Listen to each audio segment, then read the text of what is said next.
So how do you handle situations where when you ask for something, the person's a no, but if it's their idea, they're a yes? This is Cathy from the IntimacyDojo.com. And this is Reid for readaboutsex.com. We're building off of a previous video, and so I had this insight, and I want to flip the scales on Cathy Vartuli and be like, okay, so how do you handle situations where if you make the request, the person's a no, but if it's their idea, they're a yes? Like how advise these amazing viewers on how to navigate that.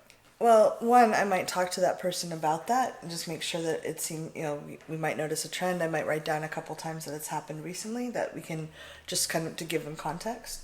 As I shared in the other video, I was brought up in a family where we were taught to hint and hope. And that's not really a good way. It's kind of manipulative where I'll do a lot for someone and then hint about things I want to do and hope that they'll figure out what I want. Now, does that work?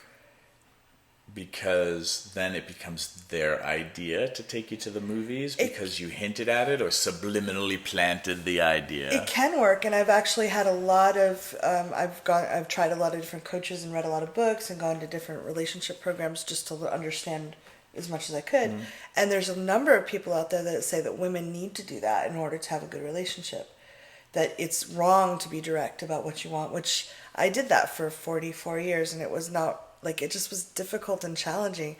It works often enough the hinting part works often enough? It works out like random. I just want to know yeah, what the you're hinting about. part, the hint and hope part works often enough to get random reinforcement, which is a very powerful reinforcement. Random positive reinforcement And is only seconded by random negative reinforcement for my Skinnerian behaviorist out there. I got you. It was really challenging, and I felt like my partner really loved me when he or she got what my hint was and did it the right way, even though I gave not enough details in my hints. And they didn't love me if they didn't get it. And sometimes I would try telling a mutual friend and hope it get back to them. So that might work with someone who really hates to be asked what to do. But like maybe talking to that person saying, hey, I noticed this happen. If you want some examples, I'm glad to share.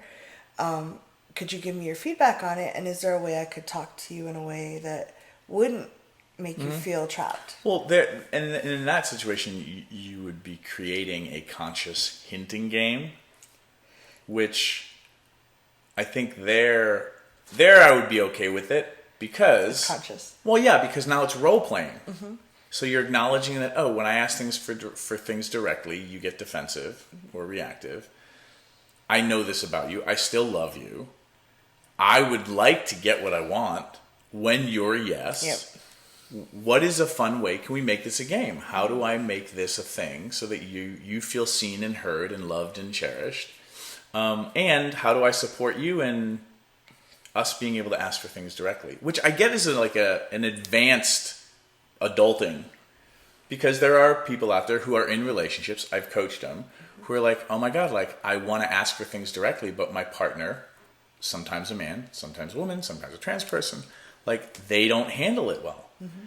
And the question there is, I'm always like, well, can you have this conversation, like a meta conversation? Mm-hmm. And then like, what's going on in their life? And usually they're overstressed, overworked, y'all just had a baby or something. Like, there's so much going on that the person that you're in a relationship with has just lost it. And lost it a while ago. Well, I had a good friend that when I first was working with you and learning like how to talk directly to people and say what I wanted, he felt very triggered by it. Because I'd say, he made great margaritas. And I would say, hey, are you up to making your famous margaritas? Because I would love one. Who is this person and where are those margaritas right now? They're in Dallas. Quickly, to the car!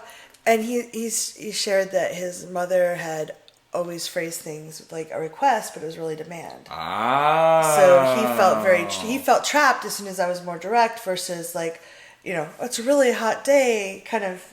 Oh, like painting the picture? Yeah. Yeah, I'm just not like that. If you're listening to this and you're one of those you like it when somebody paints, oh, it's so hot. And, they're kind of thirsty. When it's hot, and I'm so grateful that you're the mixologist that you are in my world. You've inspired me. I sometimes just think about the next time I'm going to raise a glass that you poured one of your delicious Did you get that margaritas. new blender you were talking Oh about? I actually bought you a new blender. If you're one of those people, like, leave some comments, because I want to understand this more.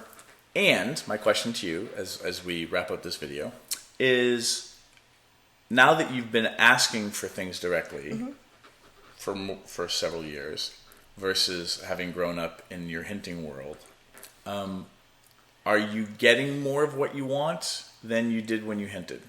I absolutely am. There's a couple people I've noticed in my life that kind of like don't feel really comfortable with the direct, even though I do phrase it as a request. Like, would you be interested? I would love to do this with you if it feels like yes, and I'm okay if they say no. I've also been a little concerned because in our society in general, people aren't faced with people asking directly for what they want. I'm wondering if some of my shyer, less articulate people that aren't as vocal or not willing to push back as much, I wonder sometimes if they go along with what I suggested. When I suggested Chinese, but Japanese would be fine, or even Italian, if maybe they're not speaking up. And I do say, this would be fun for me. Do you want to do that? Or, even with them, I try to turn it like, is there, or someplace else? I sometimes feel like they might be swept away. Another video coming up. This is a good topic. We're going to keep with it until we exhaust it, until we beat the horse to death. Leave a comment. What do you think? Yeah. Hit subscribe. Leave a comment. Go nuts. Ask questions. Share this on Facebook. Just go crazy. Go crazy. Go crazy now. Thanks for tuning in, Sex Geek. If you would like to continue with the brain sex, do me a favor and click subscribe right here. If you'd like to watch me on social media, that's where you're going to go. Next video, maybe?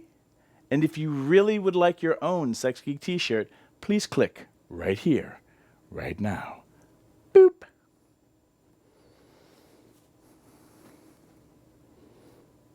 No, really,